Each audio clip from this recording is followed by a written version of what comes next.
Reliance industries की 48वीं सालाना annual general meeting में कई बड़े ऐलान हुए। इन बड़े ऐलानों में से एक ऐलान एआई को बढ़ावा देने के लिए उठाया गया और मुकेश अंबानी ने एआई के लिए एक अलग कंपनी बनाने का ऐलान कर दिया है। इस नई कंपनी का नाम रिलायंस इंटेलिजेंस रखा गया है।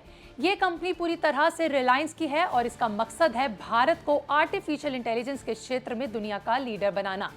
देखिए, मुकेश अंबानी ने स्पष्ट किया है कि रिलायंस इंटेलिजेंस को लाने के पीछे 4 बड़े लक्ष्य हैं। पहला, एआई डेटा सेंटर्स बनाना। गुजरात के जामनगर में बड़े पैमाने पर एआई रेडी डेटा सेंटर्स बनाए जाएंगे जो ग्रीन एनर्जी से चलेंगे। ये डेटा सेंटर्स एआई ट्रेनिंग और इंटरफेस के लिए तैयार होंगे। काम शुरू हो चुका है और ये स्टेप बाय स्टेप तरीके से बनाए जाएंगे। दूसरा है ग्लोबल पार्टनरशिप को बढ़ावा देना। रिलायंस इंडस्ट्रीज दुनिया की टॉप टेक कंपनियां जैसे गूगल और मेटा के साथ मिलकर काम करेगी।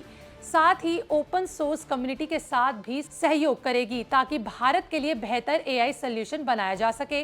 तीसरा है एआई सर्विसेज हर किसी के लिए मौजूदा होना। ये कंपनी आम लोग, छोटे बिजनेस और बड़े उद्योगों के लिए आसान और भरोसेमंद एआई सर्विसेज देना है। खासतौर पर शिक्षा, स्वास्थ्य और कृषि जैसे सेक्टर्स के लिए एआई का इस्तेमाल होगा, जिससे ये सेक्टर दुनिया के साथ कदम से कदम मिलाकर चल पाएंगे।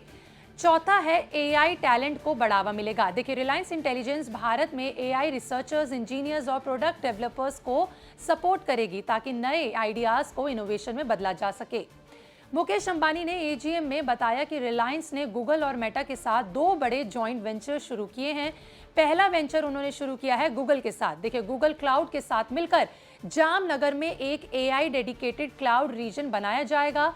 ये रिलायंस के सभी बिजनेस जैसे एनर्जी, रिटेल, टेलीकॉम और फाइनेंशियल सर्विसेज को एआई से और भी ज्यादा मजबूत करेगा। दूसरा है मेटा के साथ मिलकर। देखिए, मेटा के साथ मिलकर रिलायंस एक जॉइंट वेंचर शुरू कर रहा है जिसमें मेटा का लार्ज लैंग्वेज मॉडल भारत में उपलब्ध होगा, जिसका काम होगा भारतीय बिजनेस को एआई टूल्स देना जिससे उसकी प्रोडक्टिविटी और इनोवेशन बढ़ा सकें।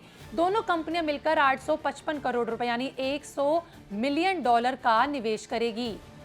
मुकेश अंबानी ने रिलायंस इंटेलिजेंस की तुलना जियो से करते हुए कहा कि जैसे जियो ने हर भारतीय को डिजिटल कनेक्टिविटी दी, वैसे ही रिलायंस इंटेलिजेंस हर भारतीय को एआई की ताकत बनाएगा।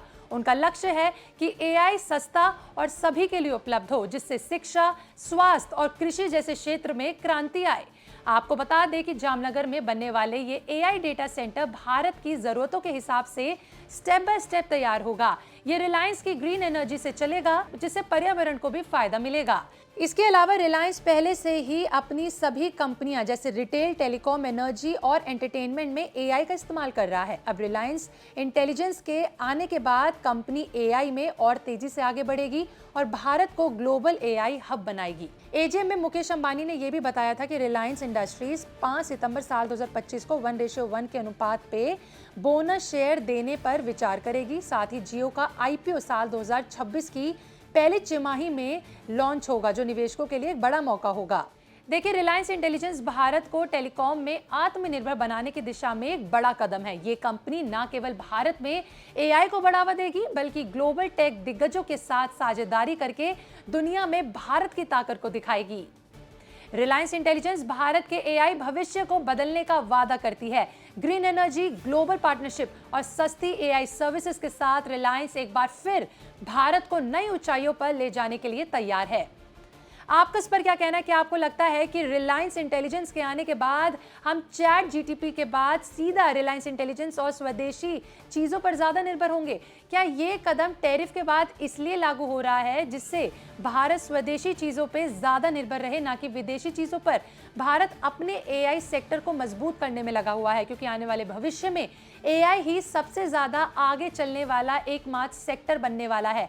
आपका इस पर क्या कहना है? क्या आप भी इस कदम से खुश हैं? क्या आपको लगता है कि रिलायंस इंटेलिजेंस आने वाले समय में एआई सेक्टर में सबसे भरोसेमंद कंपनी बनकर साबित होगी? अपनी राय हमें कमेंट में जरूर बताएं।